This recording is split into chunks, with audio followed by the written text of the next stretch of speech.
February is the worst. It always is unless you live somewhere without winter. But this February is especially awful. I was sitting on my balcony drinking coffee and smoking, a habit I gave up when money was tight but picked up again since finances are better now. I don't smoke around my kids to avoid influencing them and exposing them to secondhand smoke. This weekend they're with their grandparents, so I have some free time to think. This February has been particularly bad, with 2 weeks of no sunshine, constant gray skies, 20-degree temperatures, and several inches of snow. Everyone looked forward to Valentine's Day for some relief. It fell on a Thursday, and many took Friday off, practically shutting down the city.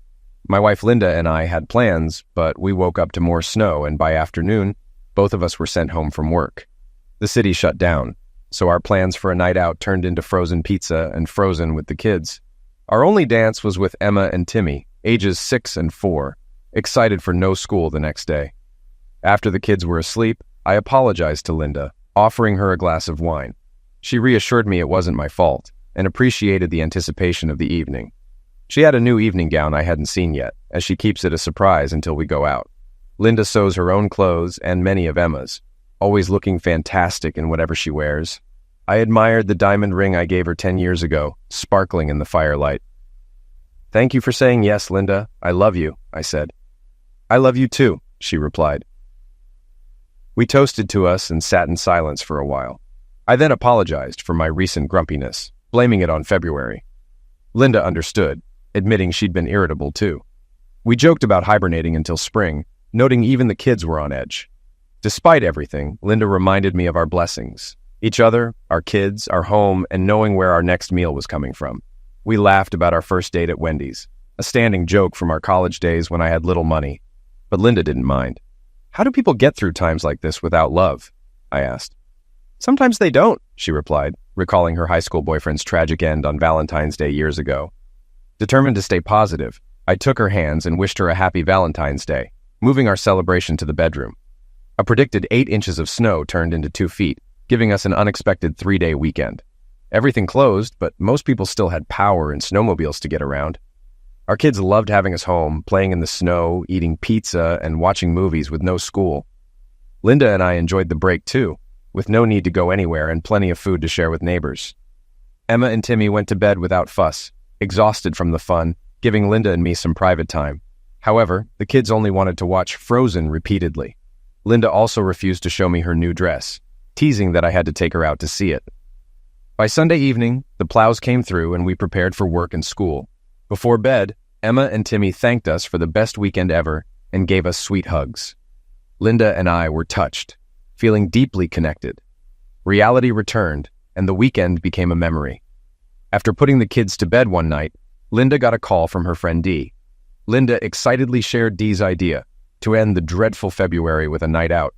We'd get a babysitter, have dinner, dance, and stay at a hotel. I had concerns about logistics, but Linda reassured me everything was planned perfectly. We'd dine at the Madison downtown, then head to a nearby club, no driving needed, and our friends had arranged babysitting. Feigning hesitation, I knew Linda would convince me. She playfully hit me with a cushion until I agreed, with one condition. She had to wear the dress she bought for Valentine's Day. Linda smiled and agreed. "As you wish, my lord. Your wish is my command." The dress was blue, enhancing Linda's glowing blue eyes. It had long sleeves, a high neck, and a skirt below her knees, but it was far from old-fashioned. The flared skirt caught attention when she walked and danced, making the smooth fabric even more enticing. Linda descended the stairs slowly, stunning me. She placed a finger on my chin and said softly, "It's still me, Jim. You don't need to flatter me, though I love it." "You don't realize how amazing you look," I managed, kissing her hands. Her eyes glistened and she smiled tremulously. We joined our friends at a crowded restaurant, enjoying each other's company and celebrating the end of February. Linda looked stunning, and I told her so repeatedly, touching her whenever I could. The night was unforgettable. After dinner, we headed to the club. Neither of us drank much, so I was glad I didn't need to drive. Linda hinted she didn't want to stay long, smiling seductively. "We won't stay at the club long, will we?" she whispered. "It's up to you, baby," I replied, grinning. She clung to my arm. The club was packed, but we had reservations. Everyone noticed our group, especially Linda. "You're getting a lot of attention," I whispered. "You're the most attractive woman here." "Oh, you. Flattery will get you everywhere," she teased. We danced, not to impress, but to enjoy each other. When Dave asked Linda to dance, she declined, wanting the night to be special for us. Proud and happy, I whispered, "Is it time to leave already?" "Not yet. We need energy for what's planned," she replied, taking my hand. During a break, we heard loud laughter and saw Marc Lavaliere, the Sharks' quarterback. Our table buzzed with excitement about him, but Linda and I focused only on each other. Dee joked, "Get a room, you two." Linda and I exchanged a look. We hadn't kissed much, just shared a few bites of wings, but we already had a room ready for the night ahead. The band started playing again, sparing us further awkwardness. "Shall we dance here or upstairs?" I whispered to Linda. Before she could answer, Jane interrupted. "Look, he's coming this way." Sure enough, Lavaliere approached our table. The women primped and flaunted, chanting, "Pick me! Pick me!" Linda, however, lowered her eyes and squeezed my hand tighter. "Hi, I'm Mark. Would you like to dance?" he asked Linda, extending his hand. She sighed, dropped my hand, and gracefully took his. Without a glance at me, she stood and began dancing with him. Dave teased me. "I thought she was only dancing with you tonight." "Yeah, me too," I muttered. "Relax, Jim, it's just a dance," Jane reassured me, though I felt uneasy. Everyone watched as they danced. Mark was much better than I was, and Linda clearly enjoyed herself. Dee tried to distract me, but I declined.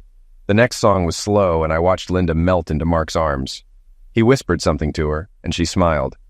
They danced appropriately, but it still hurt to see. When another slow song played, I saw the bandleader watching them. Mark seemed pleased, which made me even more determined to end it. I started to rise, but Jane stopped me. "Give her this. Don't spoil her mood."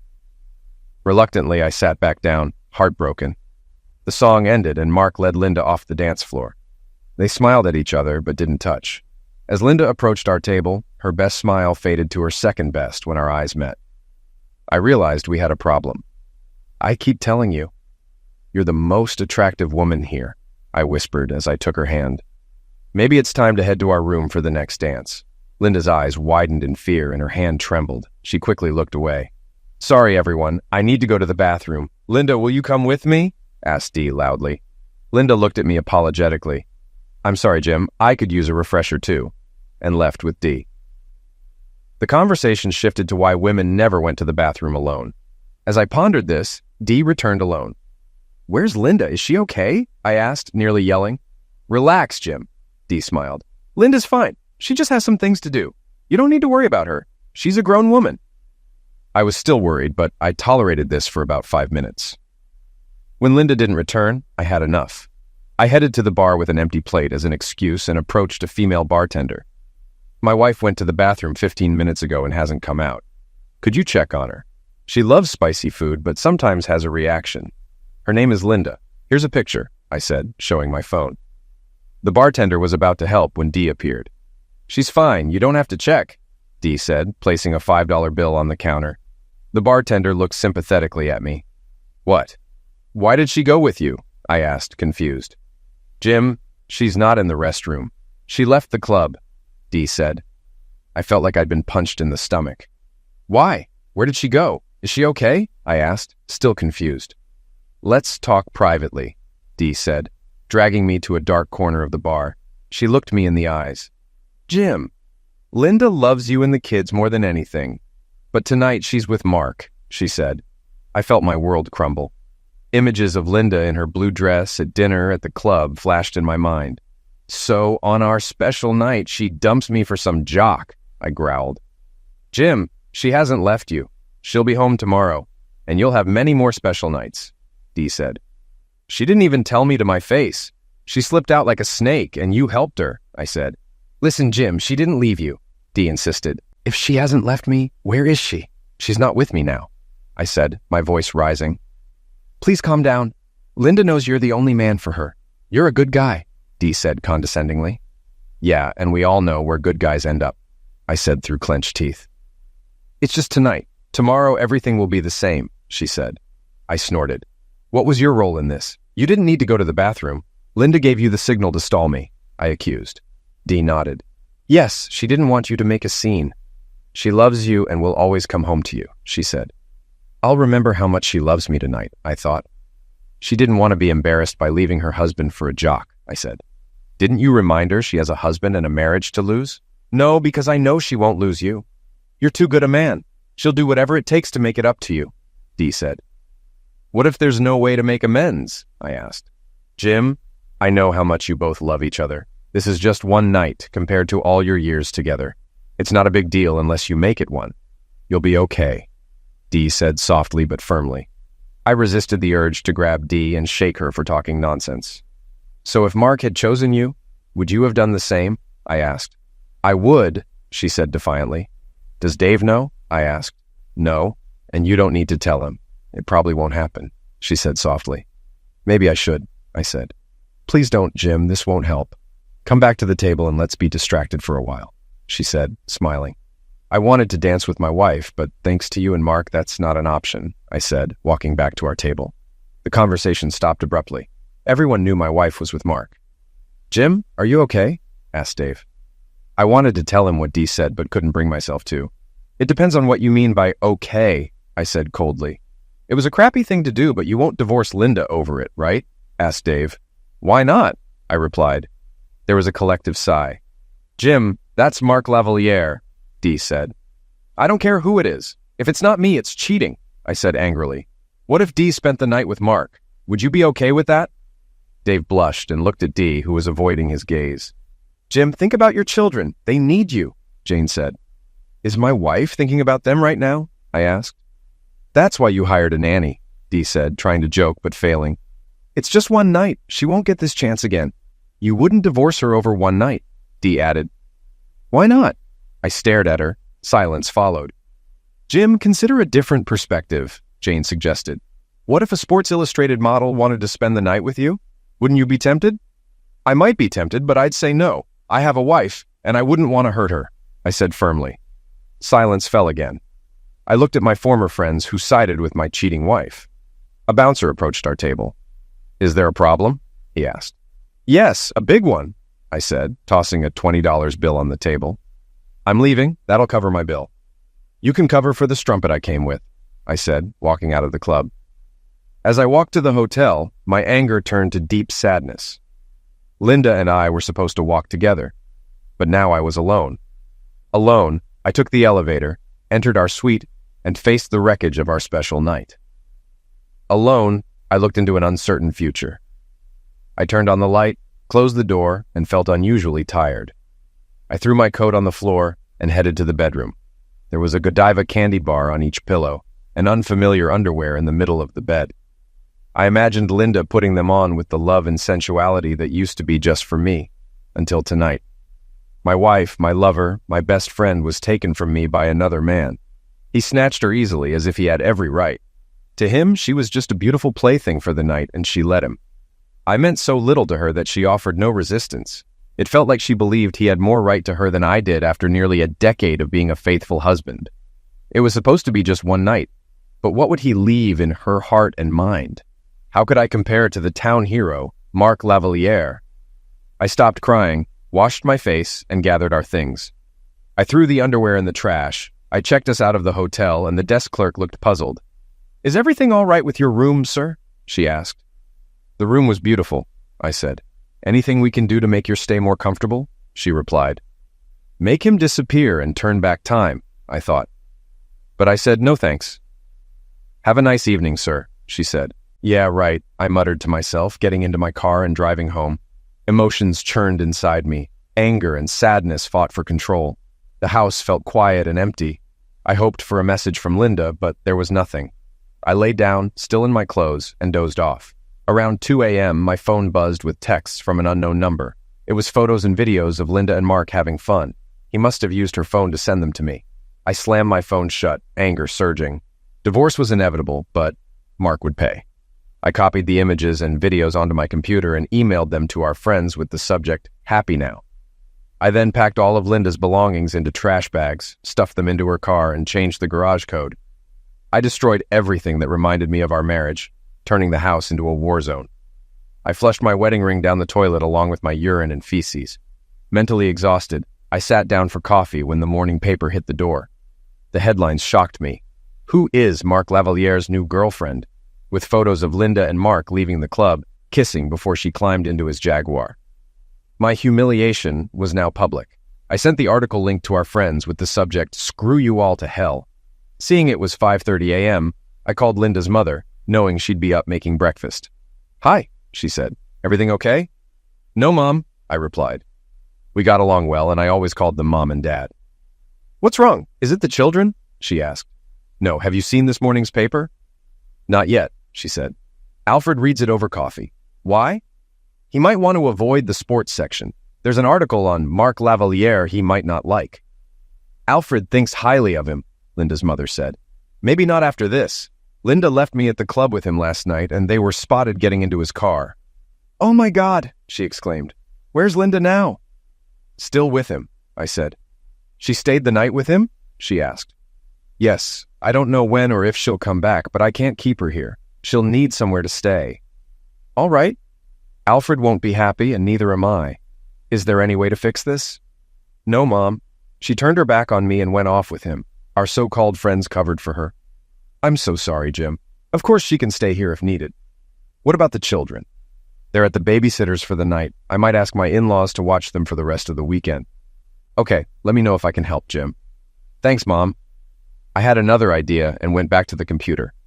I logged into Linda's Facebook page and posted the link to the article with the caption, "Guess what? I made it to the front page of the sports section, went on a date with my lame husband, then spent the night with a real stud. Lucky me." I also emailed the reporter who wrote the article, explaining what happened and including a video of Mark telling me he was going to entertain Linda again. I left my contact info and sent the email. At 8 a.m., I called Mrs. Porter to ask if my parents could pick up the kids. She agreed and asked, "Have you seen the sports section?" "Yes," I said. "Was that really Linda?" she asked. "Unfortunately, yes," I confirmed. "Please don't mention it to the kids yet." "I understand. I'm sorry, Jim. You don't deserve this," she sympathized. "Thank you," I said, ending the call. Next, I called my mom. "Jim, is everything okay?" she asked, concern evident in her voice. "Your father just read the paper."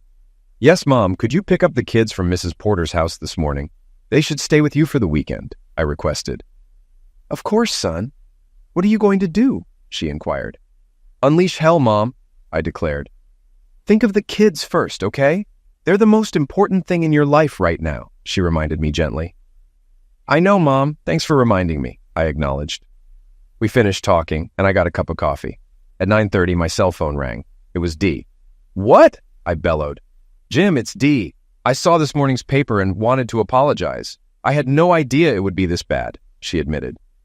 "What did you think would happen? My wife left with a star soccer player. Of course, someone would notice. It's worse than you think," I retorted. "What do you mean?" she asked. "Check Linda's Facebook page in your email," I directed. "I haven't yet. I like my morning coffee first," she said. "The answers are there. I hope you're happy," I said curtly. I ended the call before she could respond. Then Jane called, upset about the video and photos. "Why are you surprised?" I asked. "I never thought he would do something like this," she confessed. "Entertain my wife or send pictures and videos?" I pressed. "Both." "What are you going to do?" she questioned. "What do you think? Now say goodbye and bugger off," I demanded. I hung up and tried to drink my coffee, but the phone rang again. I didn't recognize the number, but answered it anyway. "Mr. Thomas Carlyle?" a woman's voice asked.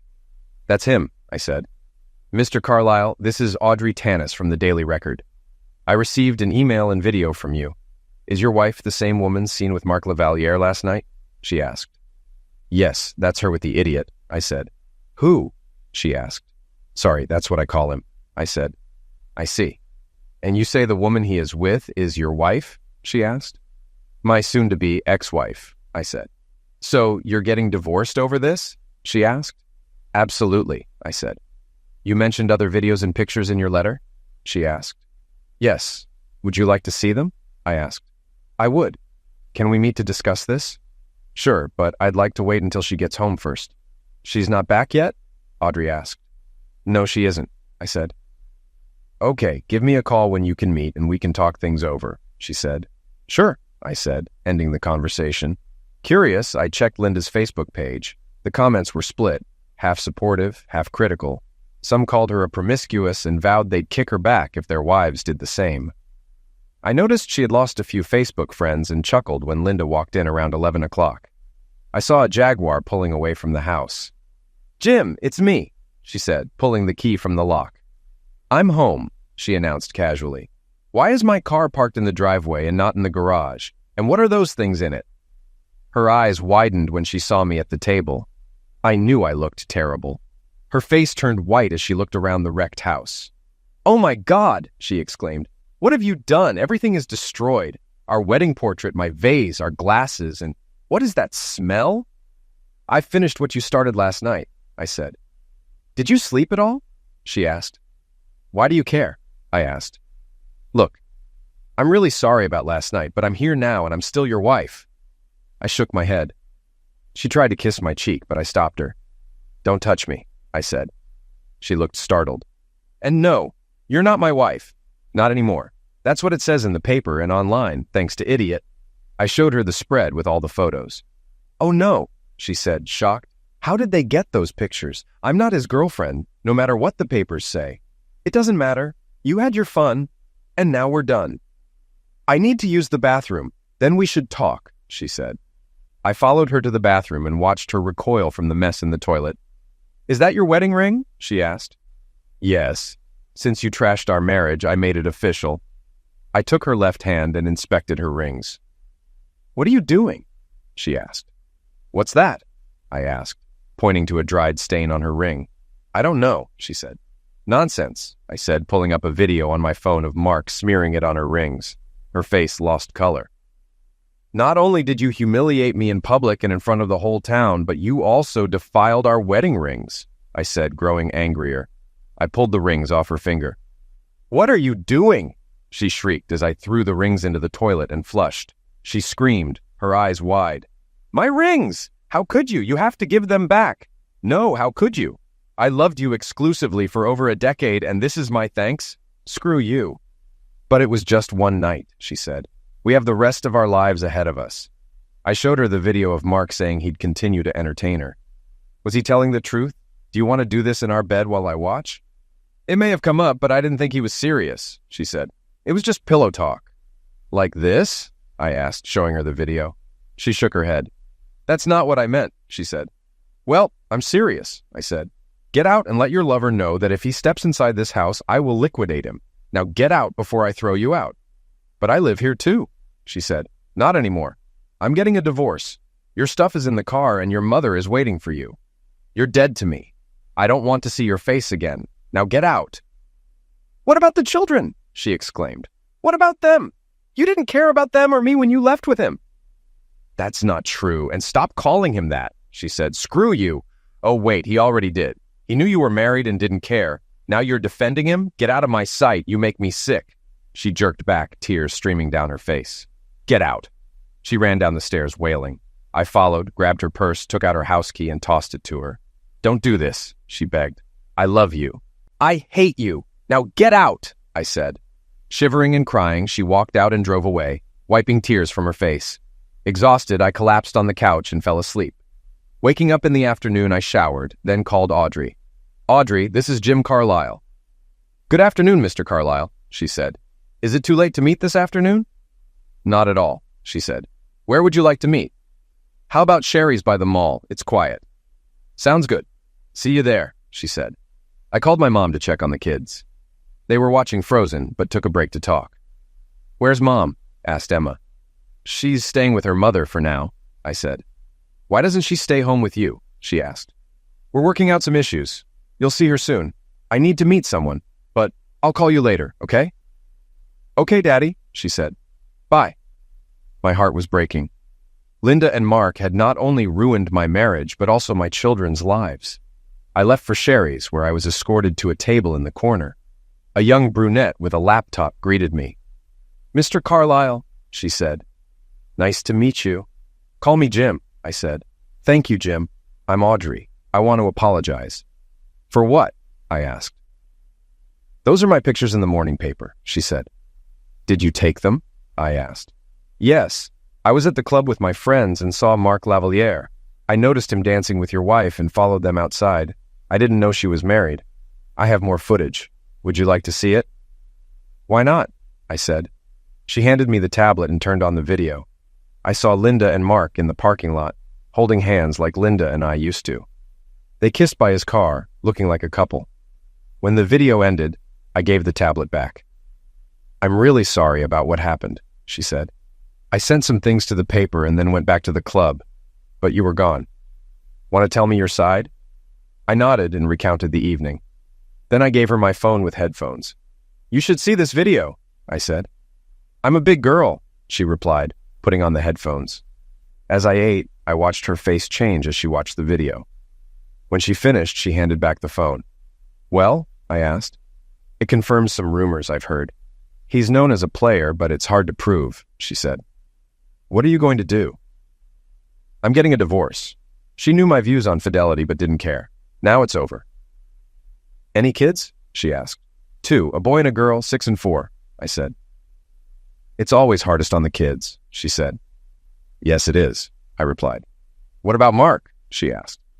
"I don't know yet. Part of me wants to strike him up, but I don't want to go to jail. He's a star soccer player. No offense, but I don't think you'd get far," she said. I chuckled. People have underestimated me before. Size isn't everything. "What does that mean?" she asked. "My dad used to say it's not the size of the dog in the fight, but the size of the fight in the dog," I said. "So, you want to cause trouble?" she asked. "No, I have 2 kids to think about, but I won't just roll over," I said. "Have you talked to a lawyer?" she asked. "I haven't had time. This all happened last night," I said. She handed me a card. "A friend of mine is a family law attorney. She hates crooks and isn't fond of Lavaliere. I'll call her if you want." I looked at the card. "Lisa Hawkins, attorney at law." "Sure, thanks. But why are you helping me so much?" "Fair question. I smell a good story and want to tell yours. Also, I like seeing guys like Lavaliere get what they deserve." "So it's personal?" I asked. "A little," she admitted. "What do you want from me?" I asked. "An exclusive?" "Something like that. It means you let me tell your side and control the flow of information," she said. "We?" I asked. "Yes, Lisa and I." "And what do I get?"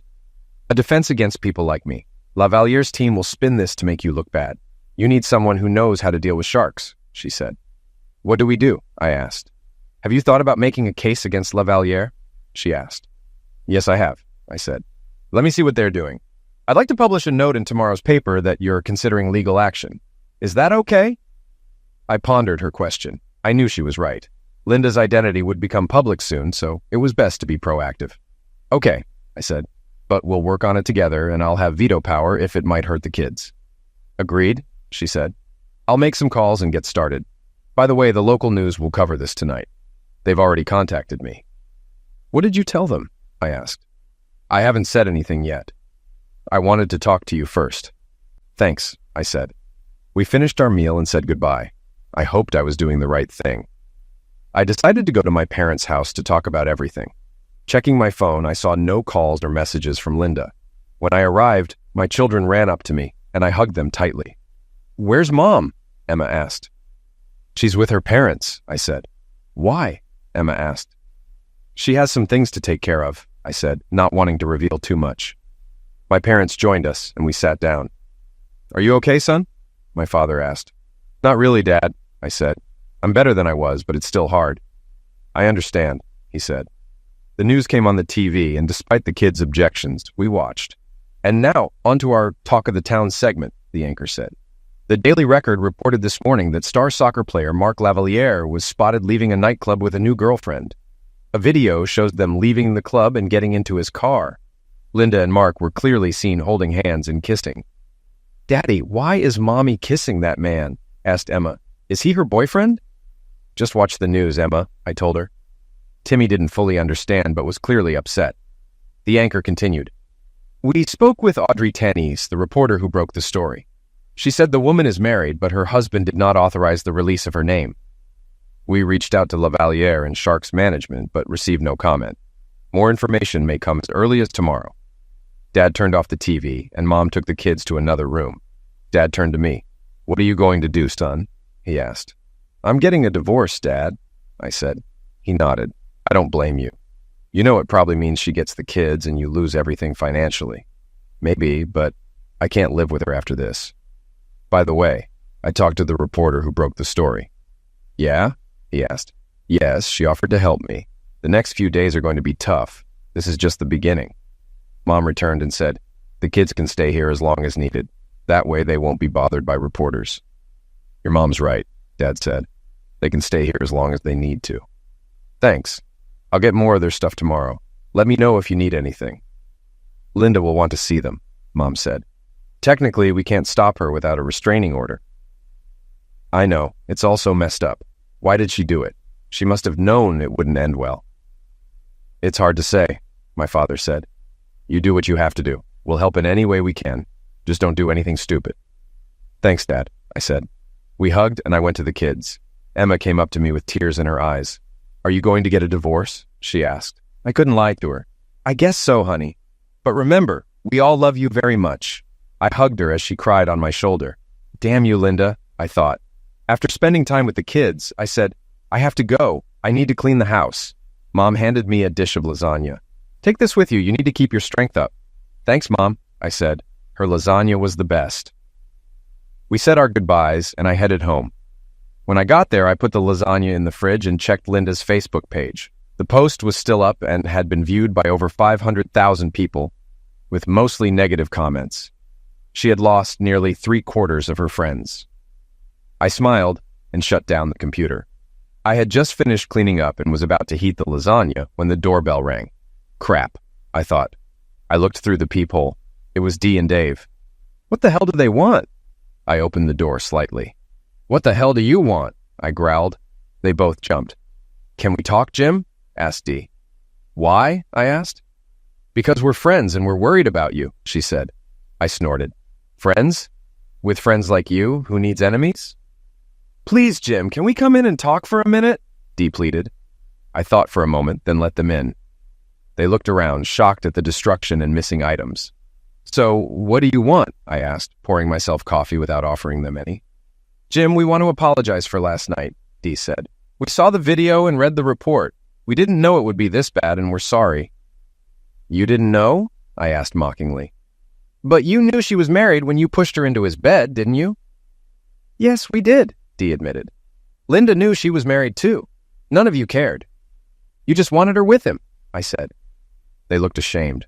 All that talk about one and done doesn't mean anything, does it? I asked.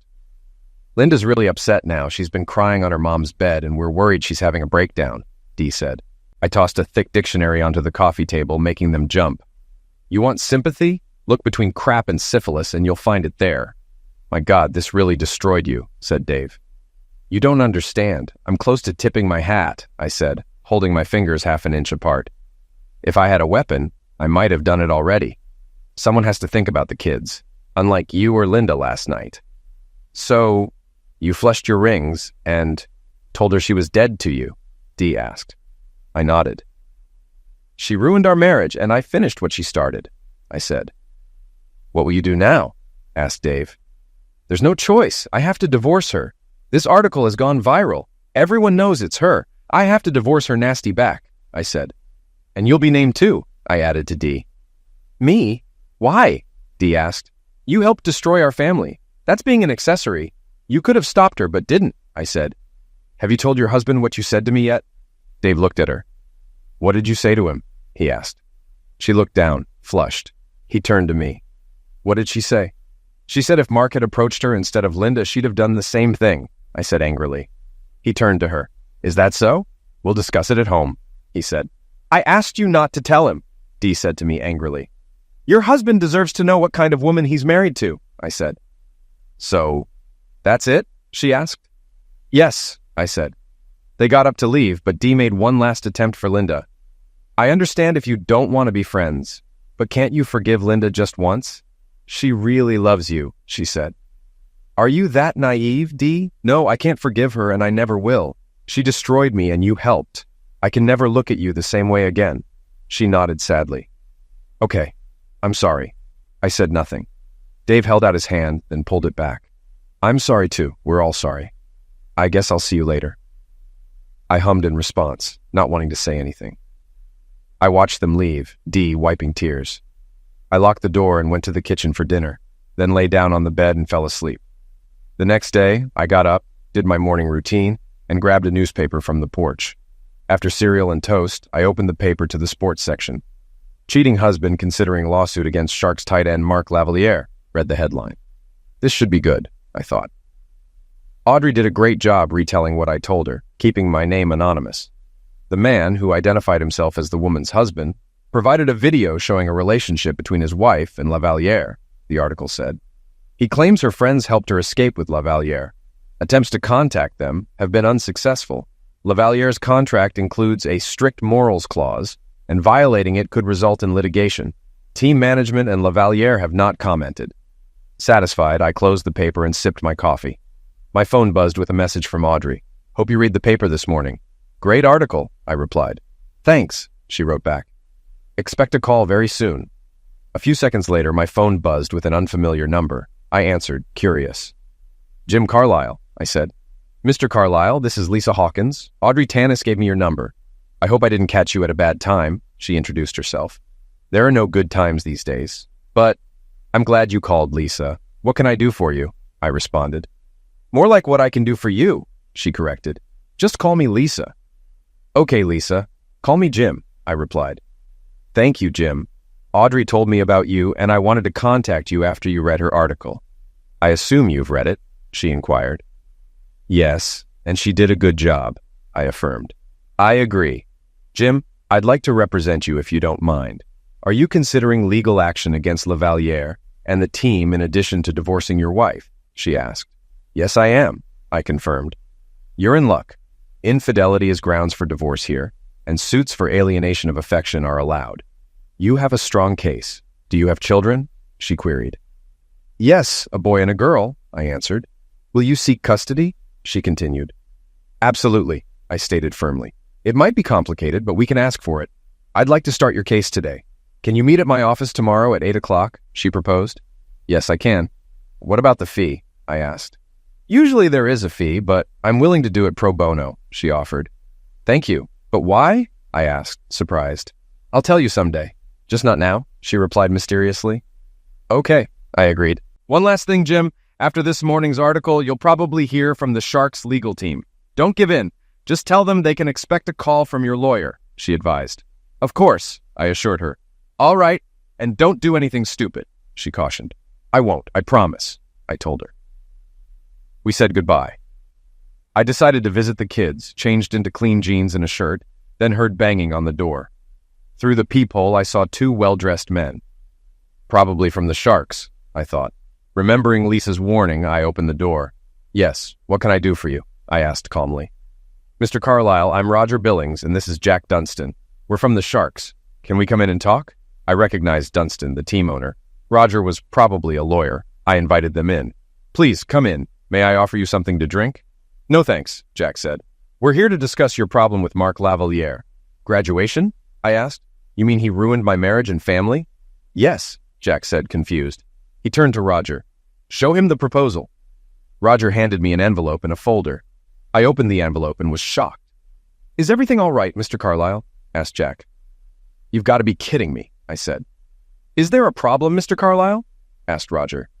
$1,000? You're offering me $1,000 for what he did to my family? That's an insult." "Wait, Mr. Carlisle," Jack said.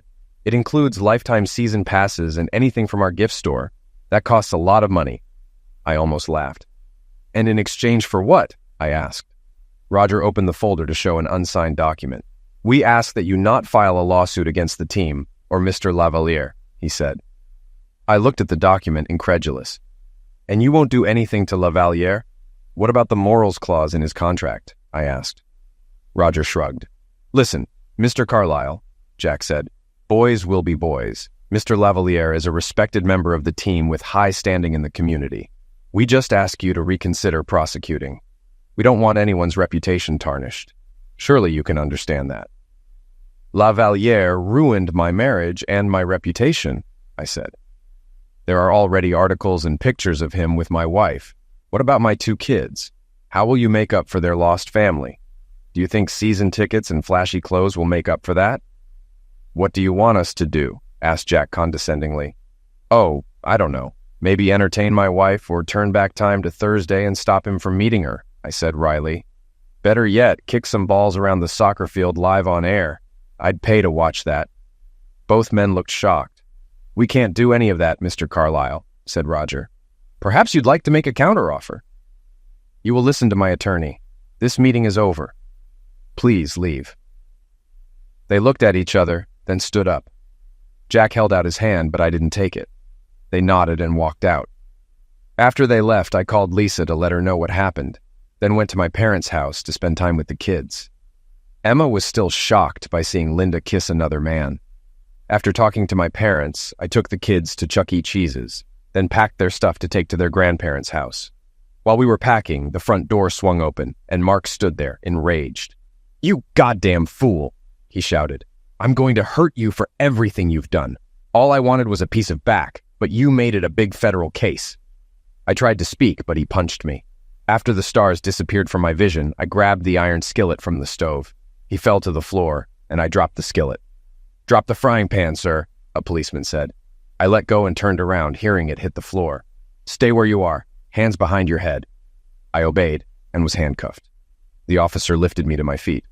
"Officer, he broke into my house," I said. "I know," he said. "Your neighbor saw him kicking in the door and called emergency. Are you okay?" "My face hurts like hell," I said. "You'll have a bruise," he said. He checked on Emma, who was physically fine but shaken. He called on the radio and came back to me. "Officer, can I call my parents to come get the kids?" I asked. "Do you have a weapon?" he asked. "No, that's why I grabbed the frying pan," I said. "Okay," he said, releasing me from the handcuffs. "But I need your statement." "Am I going to be arrested?" "I don't think so. You were protecting your children. Unless told otherwise, no, but I will arrest him." I called my parents. My dad said he'd be right over. An ambulance arrived, and paramedics checked on Emma and me before attending to Mark, who was unconscious on the floor. They wheeled him out on a gurney as my dad arrived. "What happened?" he asked.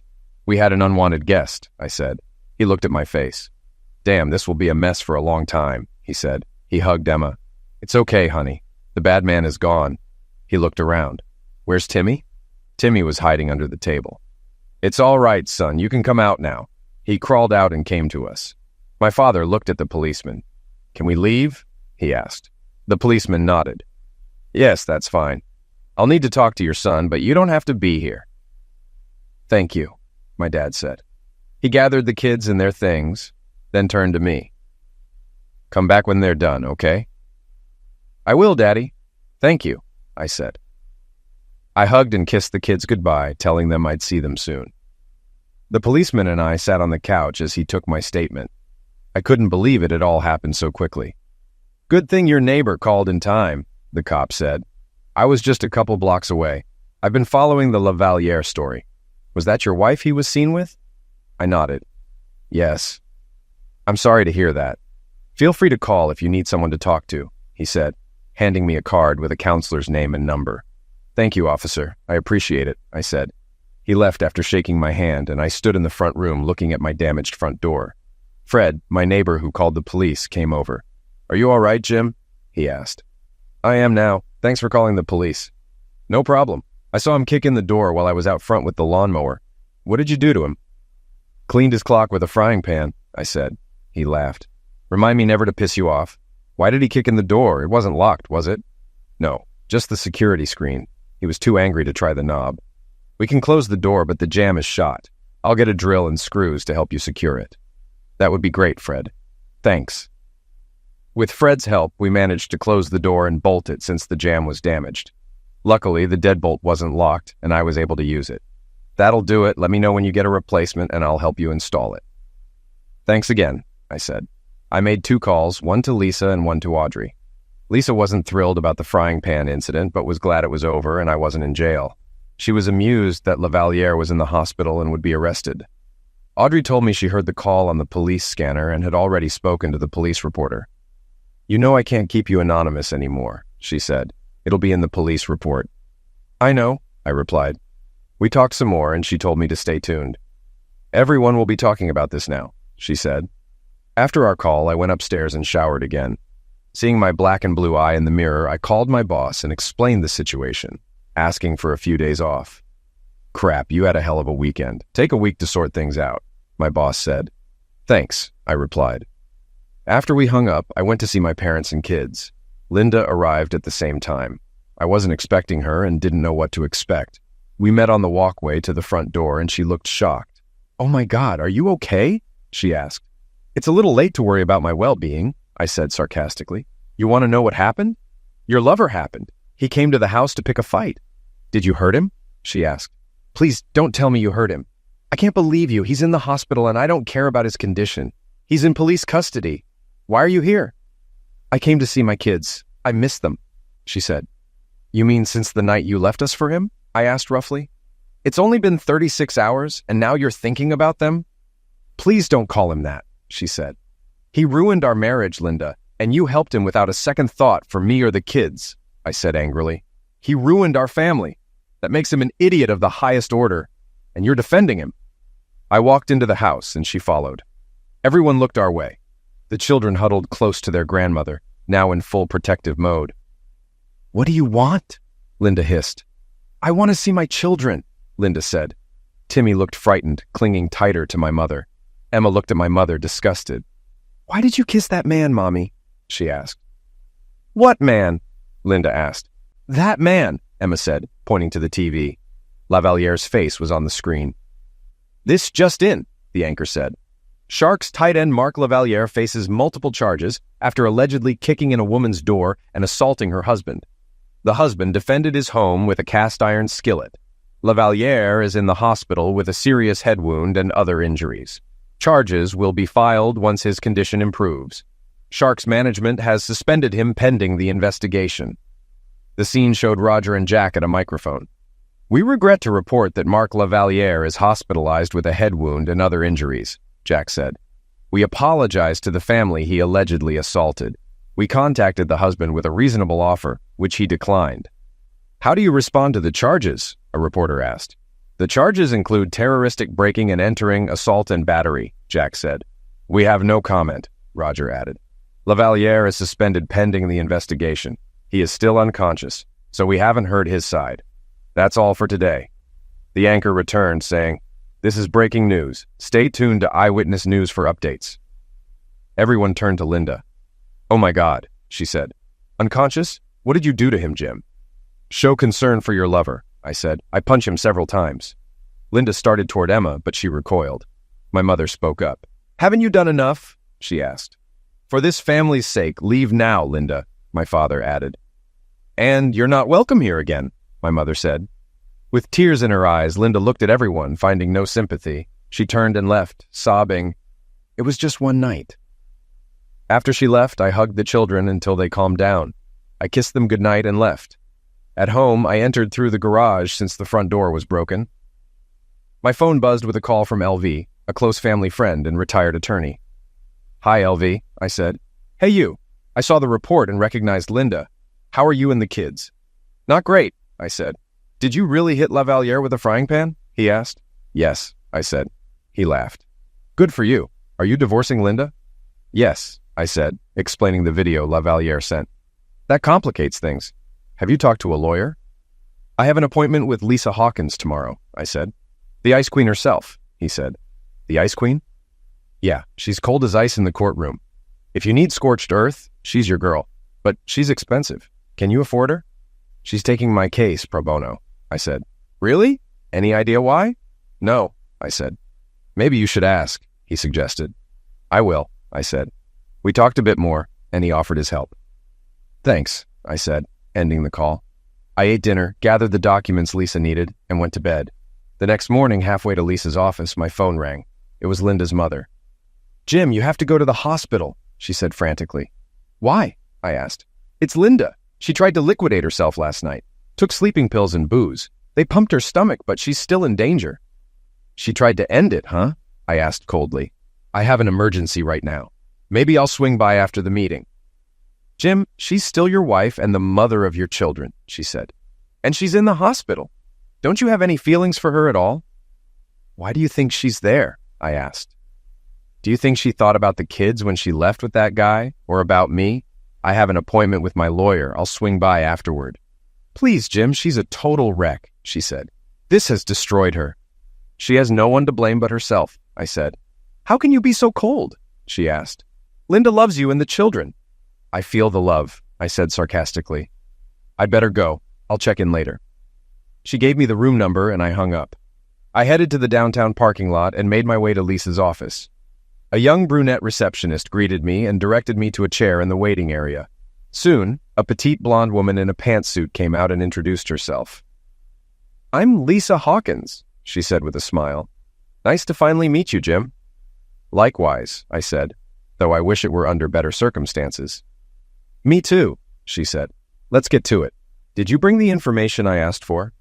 "Yes," I said, handing her a folder with our financial information and a USB drive with the videos Lavaliere had sent. She reviewed everything, making notes. "Here's the plan," she said. "We'll file for divorce citing infidelity. In this state, infidelity can be used to avoid alimony. Since you both make similar incomes, the state usually splits everything 50-50ths, but we might get a bit more. We'll ask for physical custody, but courts usually favor the mother unless she's unfit." "She tried to liquidate herself last night," I said. Lisa's eyes sparkled. "Interesting," she said. "We can argue she's not mentally stable enough to care for the children. Plus, her lover attacked your family. We need to get a restraining order against her and Lavaliere." "Even though he's in the hospital and facing charges?" I asked. "Especially since he's facing charges," she said. "He's dangerous. Do you have a weapon?" "No, that's why I used a frying pan," I said. She laughed. "Remind me never to piss you off in the kitchen. Where are your kids now?" "At my parents' house." "We'll include them in the restraining order," she said, pulling out more documents. "I've also started a lawsuit against Lavaliere and the team. Alienation of affection lawsuits don't often succeed, but your case is strong with the videos and his assault. Lavaliere is worth about $125 million. We could ask for $12.5 million. We might even find others he's hurt and make it a class action suit. What do you think? You're the lawyer. Do what you think is right." "Okay," she said. "It won't be easy, but we can try. The team's response to the charges will be critical. It's an uphill battle." "I understand," I said. "The divorce itself can be quick," she continued. "Infidelity is a misdemeanor here, which we can use to our advantage. If she doesn't contest, it could be finalized in 3 to 6 months. Litigation will take more time, but I think we'll come out ahead. Any questions?" "Just one," I said. "Why are you doing this pro bono?" "You're not the only one Lavaliere has hurt," she said. "He seduced my fiancée years ago before he became a star." "Wait, what?" I asked. "I'm sorry to hear that. Is he bi or something?" She shook her head. "No, not at all. But apparently my then-fiancé was—" I was still confused. She smiled and explained. "We got engaged after the 2015 Obergefell decision legalized same-gender marriage nationwide. She fell for him just like your wife did. I broke off the engagement and wanted to get back at him, but never got the chance until now.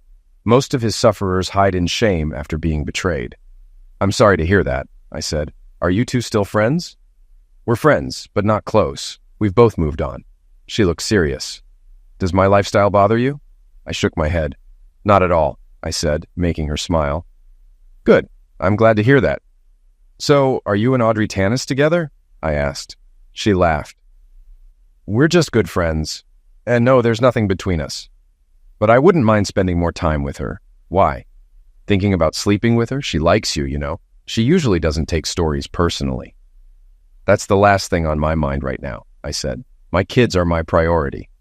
"That's the way it should be. They need their father now more than ever. Let me get started on this, and I'll have the divorce papers ready in a day or two. If your wife is still in the hospital, we can serve her there." "I'd like to attend her funeral if possible," I said. "I think we can arrange that," she said, signaling the end of our meeting. "I'll be in touch. Be careful, okay?" We shook hands, and I left her office, heading to the hospital to check on Linda. I parked and headed inside. When I entered her room, her mother was talking to the doctor. Linda was hooked up to tubes and a ventilator, looking terrible.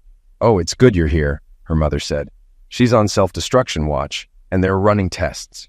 They're worried about brain damage since she's been unconscious so long. She almost died." "What happened?" I asked. "After seeing you and the kids, she went upstairs crying. I held her, thought she was fine, and gave her a nightcap to calm her. In the morning, I found an empty vial of sleeping pills and an empty glass.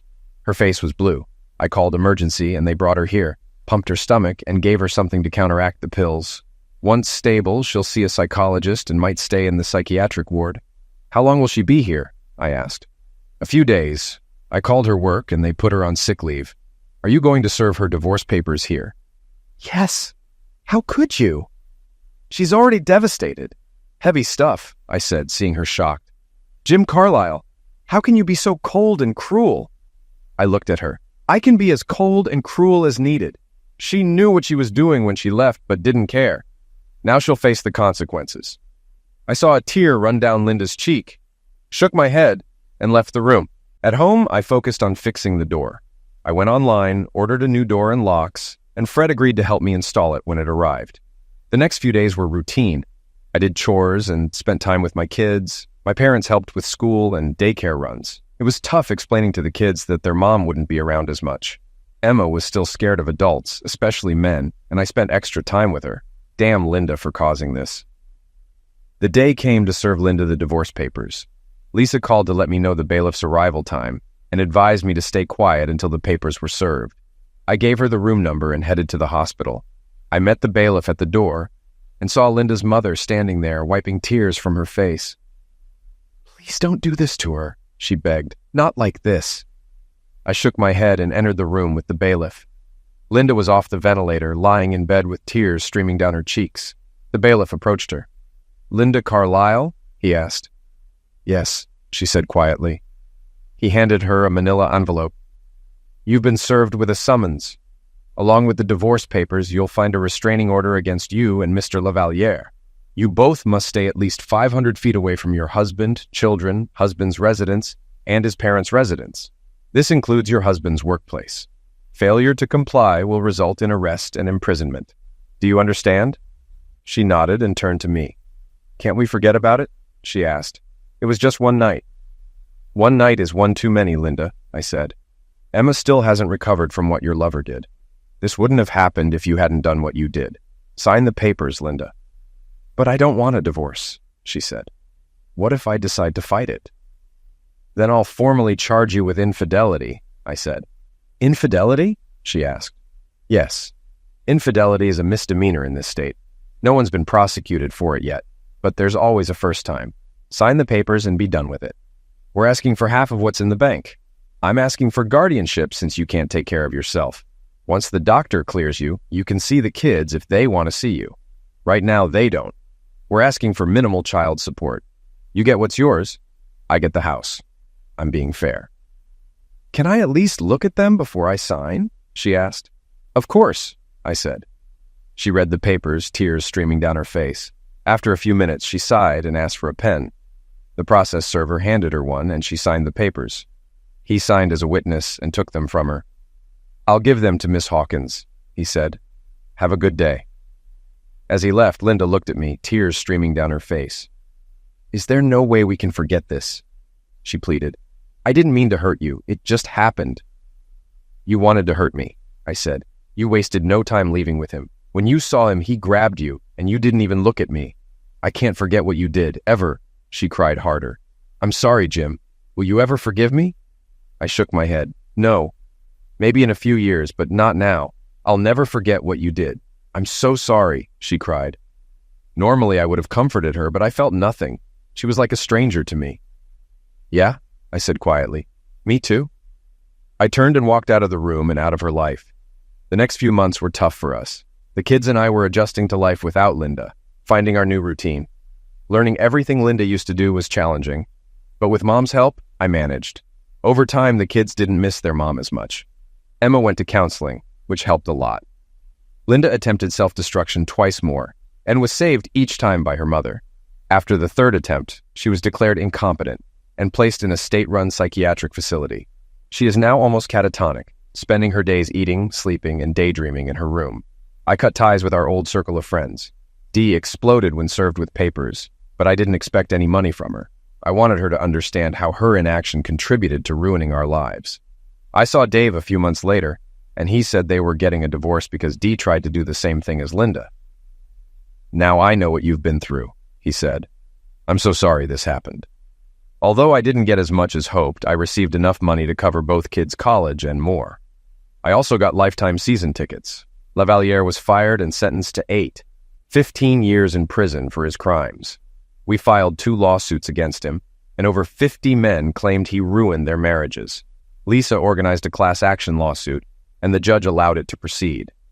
Lisa assured me Lavaliere would end up broke. I also sued him for intentional infliction of mental anguish and damages from his attack. We won $1.5 million. Even though Lisa didn't ask, I gave her a percentage for her hard work. In July, I sold the house due to bad memories and moved to a nice 3-bedroom apartment with security. I focused on the kids, making them my priority. Audrey introduced me to her friend April, and we dated for a few months, but I was still cautious after Linda's betrayal. In December, Linda's doctor asked if I could bring the kids to see her for Christmas, hoping it might help her depression. After discussing it with her mother and the kids, we decided to visit. On Christmas Eve, we went to the psychiatric facility. The kids were nervous, but eventually approached Linda, who looked devastated. She perked up when she saw them and gave me a weak smile. "Thank you for bringing them," she said quietly. Most of my hatred had turned to sadness by then. The doctor and I watched as she interacted with the kids. "I'm curious, Mr. Carlisle," the doctor said. "Can you tell me your side of the story? It might help me understand her better." I told him everything, and he listened thoughtfully. "You haven't considered reconciliation?" he asked. "No," I said. "What she did was deliberate. It's time she took responsibility and moved on." "Why not help her?" he suggested. "She wants her family's love." "She made her choice," I said. "Now she has to live with it." "You seem to be holding a grudge," he observed. "Wouldn't you be angry if your wife left you without even saying goodbye?" I asked. "I understand," he admitted. "How long will she be here?" I asked. "It's hard to say," he replied. "She needs to show she can function independently without being a danger to herself or others. She might be here for years." I nodded in understanding as we silently watched Linda interact with the children. Eventually, I noticed she was getting tired. "She tires easily these days," the doctor said, walking over to her. "Linda, it's time for your medication. The children need to go home." She nodded, kissed the kids goodbye, and looked at me with sadness in her eyes. "Thank you, Jim," she said. "I'd love to see them more often. I'm getting better, really." "Yes, Linda, I can see that," I replied. "You look good," she said. "Are you seeing anyone?" "I date occasionally, but nothing serious," I said. "I miss you and still love you," she said. "I miss the woman I married," I responded. "Get well, okay? Merry Christmas." She smiled, showing a glimpse of the old Linda. "Merry Christmas," she said. "Thanks again." "You're welcome," I said. The kids said goodbye and walked towards me. "Daddy, can we see her next week?" Emma asked. "Can we please?" "Yes, may I, Daddy?" little Timmy added. "We'll work something out," I said. "Let's get you home." This started a twice-a-month ritual. Linda's mother usually picked up the kids, but sometimes I did.